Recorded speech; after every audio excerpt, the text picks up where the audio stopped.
Good evening. My name is Miss Whitmer, and I've been a social studies here for about 8 years, and it is my pleasure and honor to welcome you to the first induction of our new Rho Kappa National Social Studies Honor Society. That's a mouthful. Both Mr. Swartz and I are just very excited for the opportunity to work with this incredible group of students. When invitations went out for Rho Kappa earlier this year, we had 120 people who met the initial qualifications for this. I had a moment of panic where I was afraid all 120 would actually fulfill the rest of the requirements, and I also had a fear that no one would decide to return their application. We're very happy that the 30 students that we have took the steps to join this. So the steps that the students who will be inducted tonight have already displayed their dedication for scholarship in the area of social studies through the application process. I trust that membership in Rho Kappa will be a rewarding experience for them. Earlier this evening, because this is our first inaugural chapter of the Rho Kappa National Honor Society, we inducted 6 students who are going to serve as our officers. At this point, we are going to install those officers. Would the following students please step forward and come to the stage to be installed? Drake Myers, Grace Kaminsky, Rose Rush, Reagan Gross, Dakota Nace, and Rachel Means.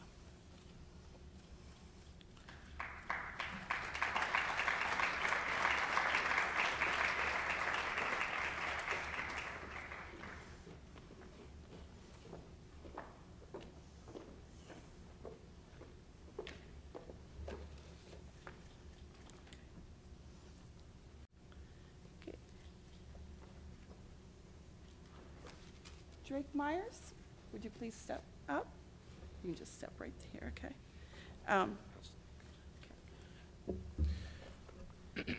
Drake, you have been elected president of the Northeastern chapter of Rho Kappa by your peers. It will be your duty to preside at meetings, to abide by the chapter bylaws, and to function in every respect as your chapter's chief executive officer. As president, you will guide the officers in developing the chapter's goals and objectives. You will become familiar with Robert's Rules of Order and with the National Rho Kappa Honor Society and chapter bylaws. Drake Myers, you should at all times be watchful for activities, projects, and programs which could benefit your chapter, its members, or the society as a whole. Ultimately, the success of this organization rests in your hands. Drake Myers, do you agree to abide by the society and chapter bylaws and to adhere to the society's code of ethics? Answer. Oh, sorry, I do. Please raise your right hand and take the oath of office. Repeat after me. In the presence of honored guests and members here assembled, I, repeat your name, Drake Myers, do solemnly promise and pledge to faithfully execute the duties of President of Northeastern Rho Kappa Honor Society. Duties of President as the President of Rho Kappa Honor Society. Yes. To the best of my knowledge and ability. To commit myself to the Society's Code of Ethics. And to further the goals and objectives of this organization. I hereby install you as President of Northeastern Rho Kappa Honor Society. Congratulations. Thank you.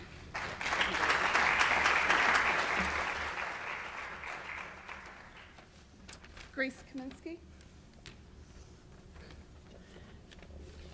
Grace, you have been elected Vice President of the Northeastern Rho Kappa Honor Society. It will be your duty to preside over chapter meetings in the President's absence and to oversee the functioning of all chapter committees. You should become familiar with Robert's Rules of Order and with the National Honor Society and chapter bylaws. Grace Kaminsky, You should at all times be watchful for activities, projects, and programs which will benefit your chapter, its members, and the society as a whole. As Vice President, you will work closely with the President to ensure the success of this chapter. Grace Kaminsky, do you agree to abide by the Society and chapter bylaws and to adhere to the Society's Code of Ethics? Answer, I do. I do. Please raise your right hand and take the oath of office. In the presence of honored guests and members In the presence of honored guests and members here assembled, I I, Grace Kaminsky, do solemnly promise and pledge do solemnly promise and pledge to faithfully execute the duties of Vice President to faithfully execute the duties of Vice President of Northeastern's Rho Kappa Honor Society of Northeastern's Rho Kappa Honor Society to the best of my knowledge and ability, to the best of my knowledge and ability, to commit myself to the Society's Code of Ethics, to commit myself to the Society's Code of Ethics, and to further the goals and objectives of this organization. and to further the goals and objectives of this organization. I hereby install you as Vice President of Northeastern's Rho Kappa Honor Society. Congratulations.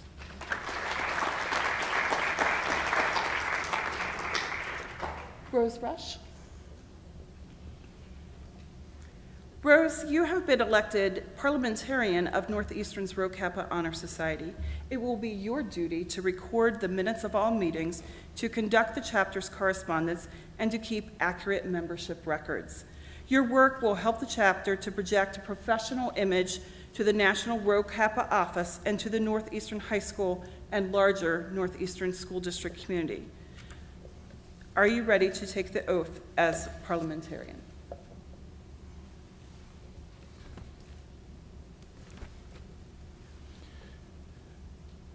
In the presence of this company here assembled, In the presence of the company here assembled, I I, Rose Rush, do solemnly promise and pledge do solemnly promise and pledge to faithfully discharge the duties of parliamentarian to faithfully discharge the duties of parliamentarian to the best of my knowledge and ability.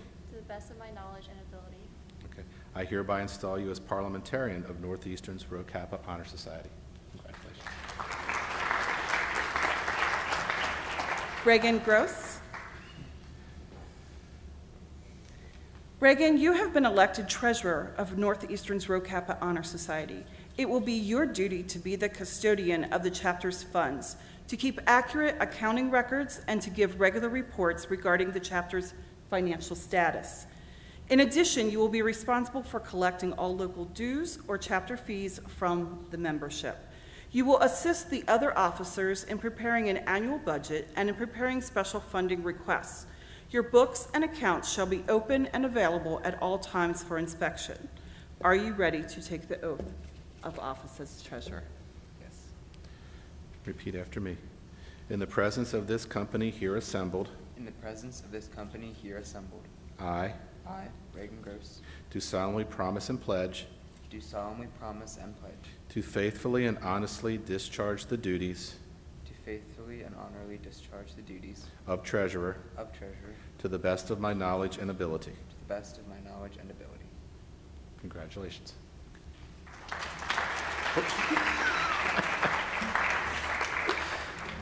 Dakota Nace.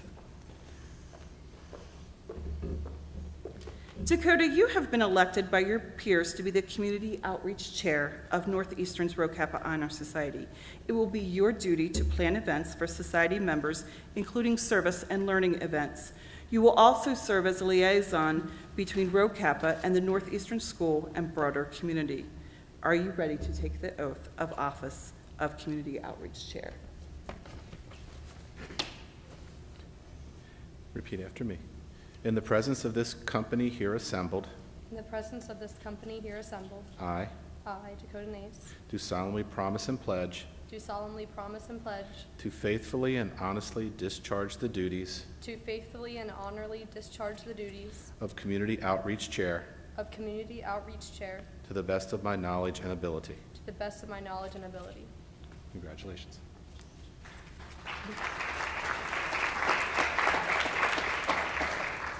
Rachel Means.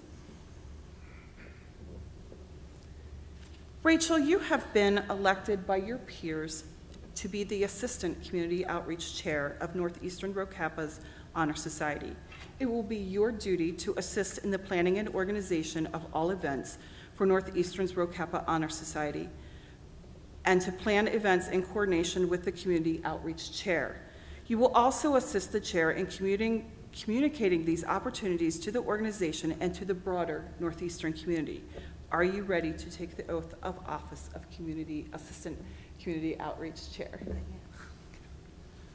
Repeat after me. In the presence of this company here assembled, In the presence of this company here assembled, I I, Rachel Means, do solemnly promise and pledge do solemnly promise and pledge to faithfully and honestly discharge to faithfully and honestly discharge the duties of Assistant Community Outreach Chair the duties of Assistant Community Outreach Chair to the best of my knowledge and ability. to the best of my knowledge and ability. Congratulations. Thank you.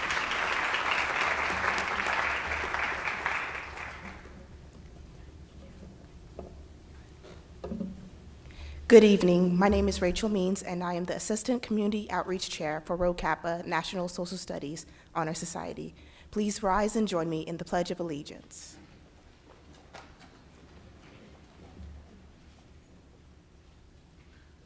I pledge allegiance to the flag of the United States of America and to the republic for which it stands, one nation, under God, indivisible, with liberty and justice for all. Thank you.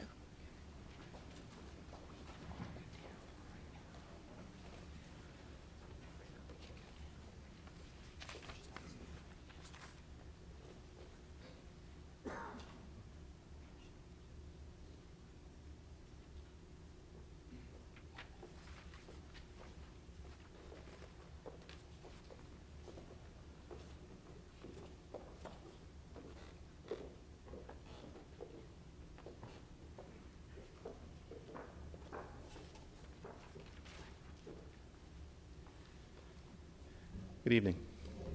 It's my pleasure to introduce our guest speaker for the evening. Our guest speaker is Mr. John Brenner. John Brenner is a graduate of Northeastern High School. He told me 1961.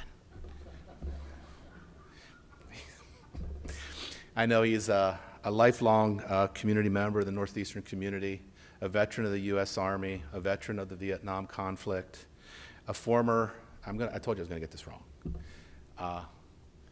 Pennsylvania State, I'm just going to say commander. I know that's the improper title. Pennsylvania State commander of the Pennsylvania VFW. It's quite an honor to have John speak, and I know he's got a little story about his speaking, but I know he's going to do a fantastic job. So please welcome to the stage Mr. John Brenner.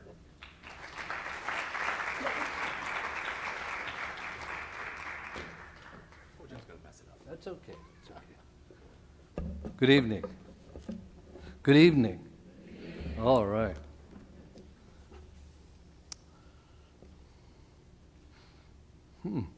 I feel like I ought to be swearing something up here after that installation. Congratulations, too, to all of you. What an honor it is to be with you. I'm honored to have a part in this induction of 30 Northeastern students into the Rho Kappa Honor Society. But me being before you tonight needs a little explaining. Mr. Swartz invited the President of the United States, but he declined to play. He declined to be here because he had to play golf. He then tried to get Governor Wolf, but he was still tied up with trying to balance the state budget. And even after more attempts at getting someone local, he asked if I could recommend someone to be your speaker tonight. I quickly suggested my son John to be the speaker. He is a Northeastern graduate, and he also graduated from Lebanon Valley College. And his political science degree eventually led him to serving 2 terms as the mayor of the city of York. And John originally did accept this invitation, but due to some circumstances, he was unable to attend. So guess what? Here I am. I'm filling in for my son at this special occasion, and I'm proud to do so. I'd like to tell you that my son and I both served in the JCs. Maybe some of you have never heard of the JCs. But though we were years apart in serving, we both learned the JC Creed, which was recited by all of our members at every meeting that we went to. So with your permission, I'd like to share that creed with you, because I think it's fitting. We believe that faith in God gives meaning and purpose to human life. We believe that the brotherhood of man transcends the sovereignty of nations. We believe that economic justice can best be won by free men and women through free enterprise. We believe that government should be of laws rather than of men or women. We believe that Earth's great treasure lies in human personality. And we believe that service to humanity is the best work of life. The words of the JC Creed are certainly meaningful and appropriate for tonight's induction. I'd like to go over two examples of some life experiences that should really make us think before we act.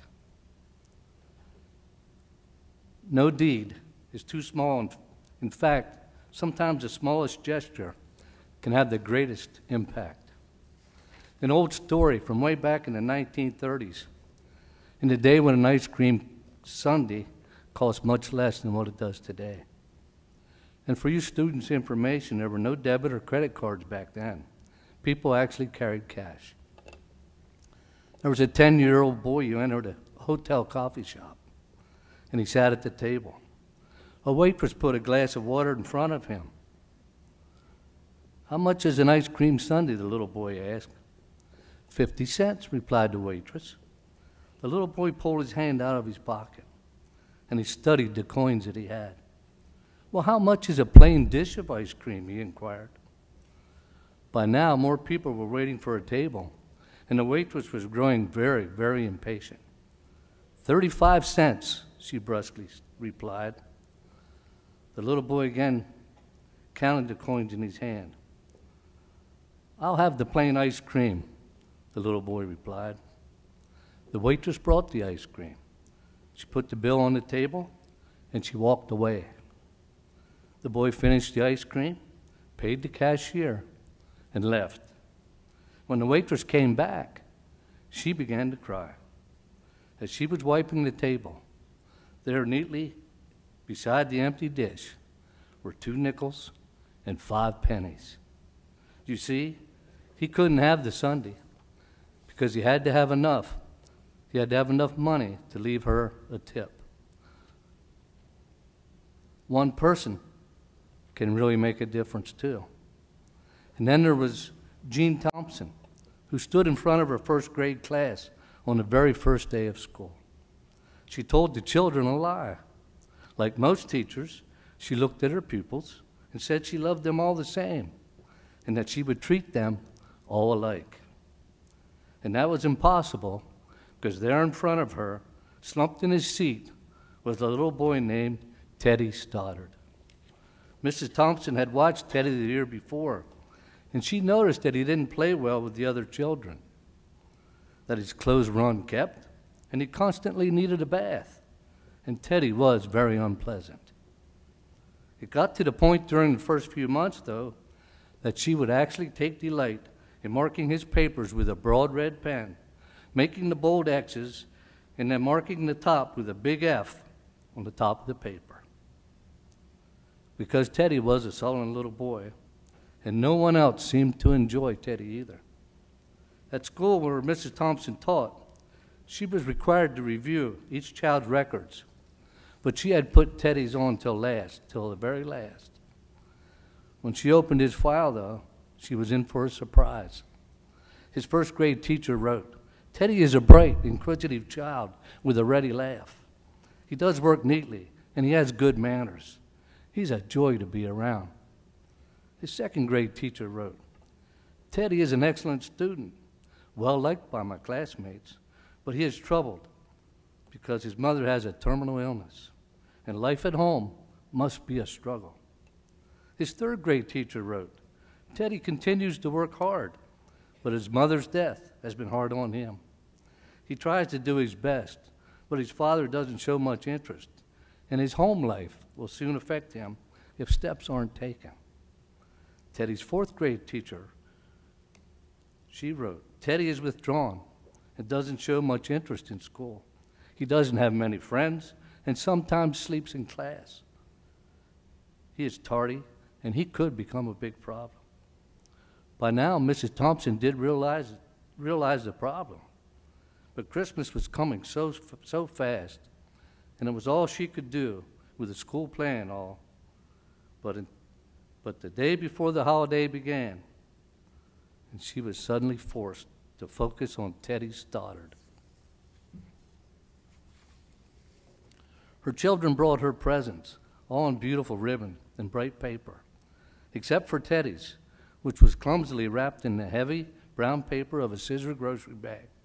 Mrs. Thompson took pains to open it in the middle of the other presents. Some of the children started to laugh when she found a rhinestone bracelet with some of the stones that were missing and a bottle that was 1/4 full of cologne. She stifled the children's laughter when she explained how pretty the bracelet was, putting it on and dabbing some of the perfume on her other wrist. Teddy Stoddard stayed behind that day. He stayed behind to say, "Mrs. Thompson, you smell just like my mom used to." After the children left, she cried for at least an hour on that very day. On that very day, she quit teaching reading, writing, and speaking. Instead, she began to teach children. Gene Thompson paid particular attention to the one they called Teddy. As she worked with him, his mind seemed to come alive. The more she encouraged him, the faster he responded. On days there would be an important test, Mrs. Thompson would remember the cologne. By the end of the year, he had become one of the smartest children in the class. And well, he had also become the pet of the teacher who had once vowed to love all of her children exactly the same. A year later, she found a note under her door. It was from Teddy, telling her that of all the teachers that he'd had in elementary school, she was his favorite. 6 years went by before she got another note from Teddy. He then wrote that he had finished high school, third in his class, and she was still his favorite teacher of all time. 4 years after that, she got another letter saying that while things had been tough at times, he stayed in school and he stuck with it, and he would graduate from college with the highest of honors. He assured Mrs. Thompson, that she was still his favorite teacher. Then 4 years passed, and another letter. This time, he explained that he got his bachelor's degree. He decided to go a little bit further, though, and the letter explained that she was still his favorite teacher, but that now his name was a little longer. The letter was signed Theodore F. Stoddard, M.D. The story doesn't end there. You see, there was yet another letter. Teddy said he'd met this girl and he was to be married. He explained that his father had died a couple of years ago, and he was wondering, well, if Mrs. Thompson might agree to sit in the pew, usually reserved for the mother of the groom. She did, and guess what?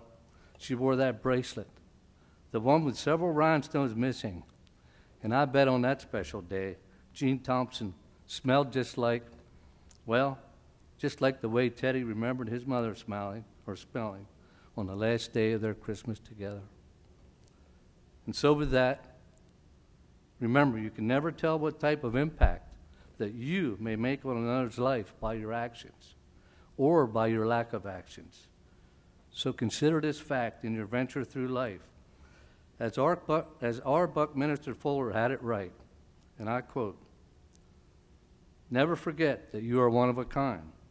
Never forget, if there weren't any need for you in all your uniqueness to be on earth, you wouldn't be here in the first place.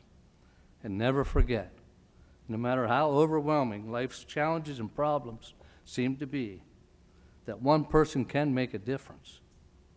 One person can make a difference in the world.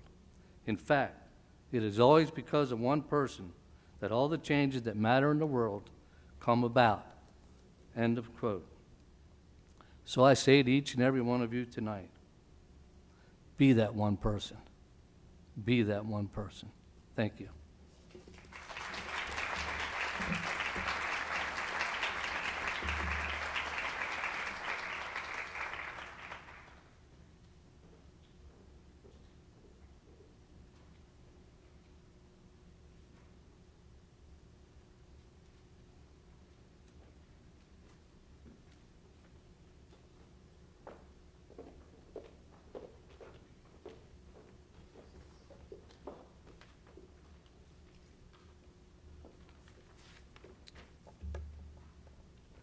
Good evening.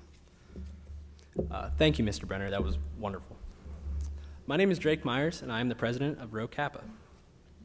Candidates, you're being presented for induction in Rho Kappa, a society whose purpose is to honor excellence in the social studies. It is an honor to be selected for this membership to this organization, and I congratulate each of you for attaining this distinction. Our name, Rho Kappa, is taken from the two words with the Semitic origin. Rho is derived from resh, meaning head, and kappa is derived from kap, which means palm of hand. Both these terms symbolize our firm belief that knowledge without service is useless. Each of you meets the requirements for membership, which includes superior work in social studies and participation in school or community service. Your work demonstrates the qualities of industry, initiative, and reliability. The principal purpose of Rho Kappa is to stimulate a deeper and more comprehensive understanding of all the academic disciplines comprising the social studies curriculum. Thus, on this occasion, it is appropriate to take a moment and reflect on the significance and contribution of the social studies in the development of the individual.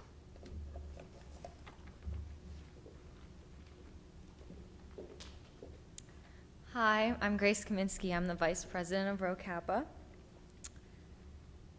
The white candle represents veritas, or truth. According to Nadine Gordimer, South African author and Nobel laureate, the truth isn't always beauty, but the hunger for it is. In social studies, we seek the truth. The truth is untarnished by prejudice or bias. It is the search that leads to greater understanding of the world and humanity's place in it.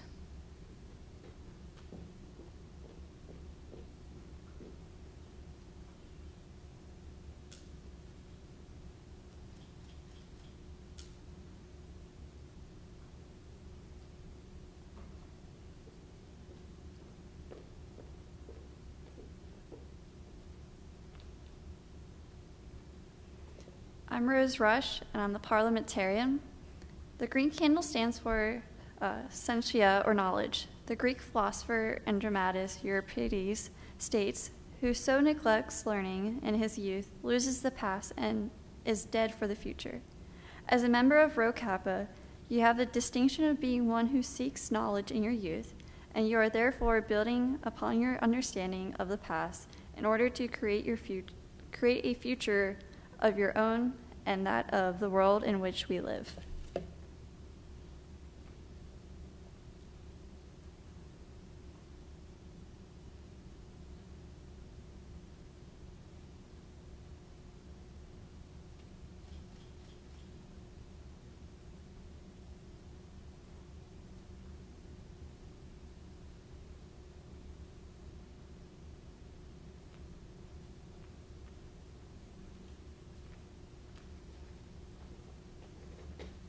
I'm Reagan Gross, Treasurer of Social Studies Honor Society.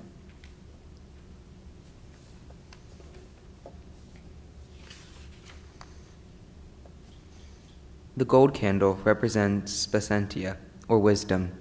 As Supreme Court Justice Oliver Wendell Holmes said, "It is the province of knowledge to speak, and it is the privilege of wisdom to listen." Wisdom is the tool we use to discern what is true and how we value that truth.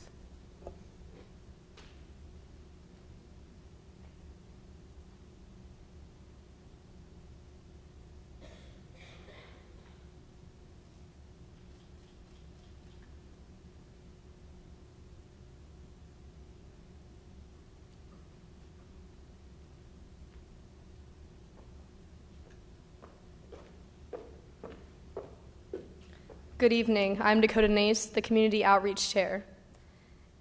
The blue candle represents officium, or service. The best way to find yourself is to lose yourself in the service of others. Indian political leader Mohandas Gandhi once said, "True civic engagement in school or community services lies not within what you do, but why you do it."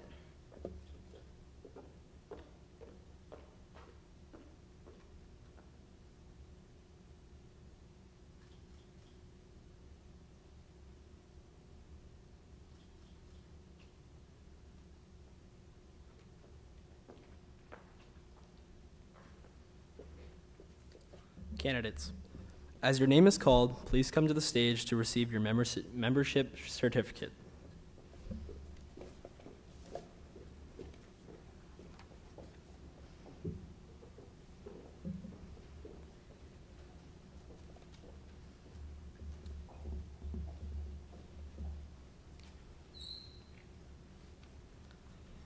Bryce Adams.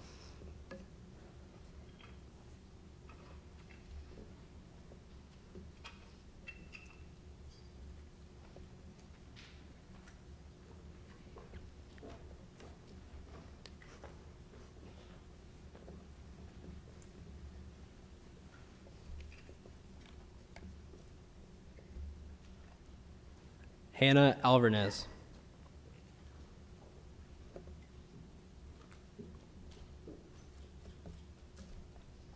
Michaela Bradley.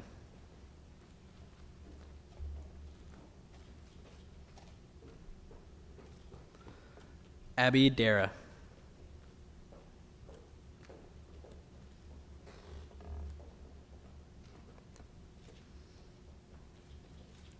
Alex Finch.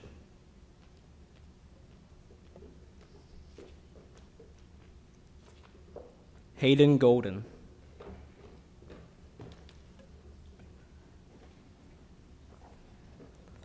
Olawase Igiemi.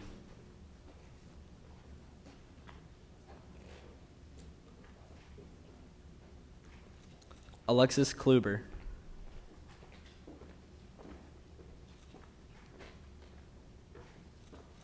Katie Kohler.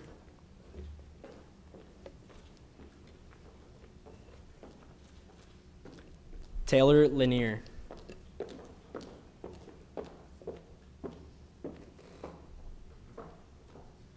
Jordan Lemon.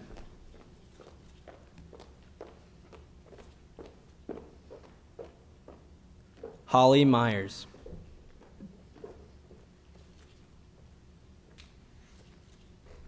Isha Patel.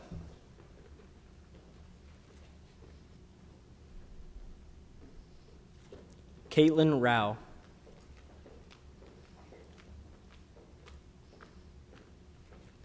Caleb Regal.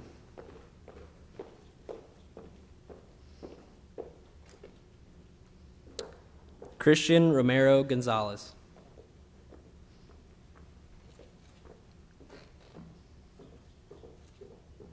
Joshua Sanderson.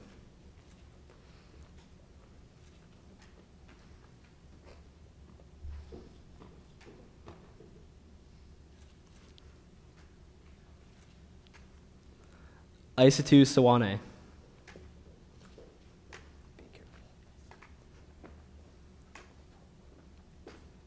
Mark Shear.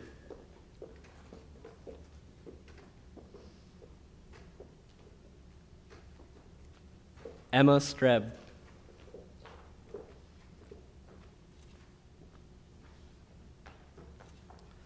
And Madison Wrightstone.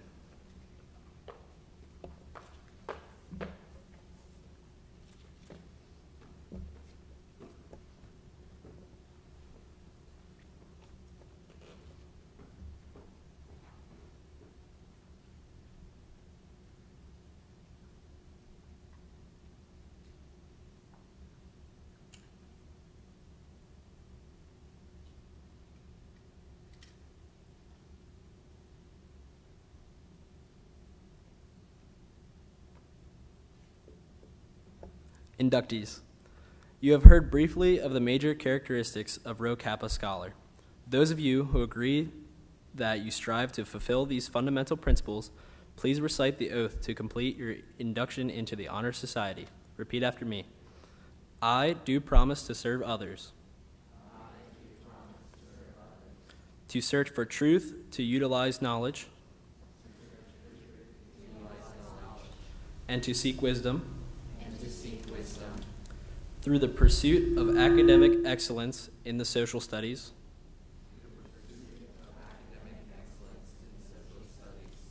I promise to serve the Northeastern High School and to the community.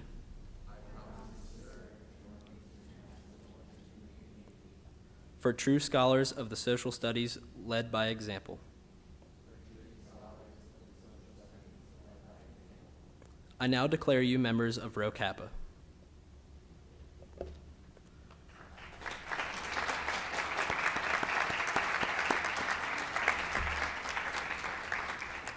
You may blow out your candles.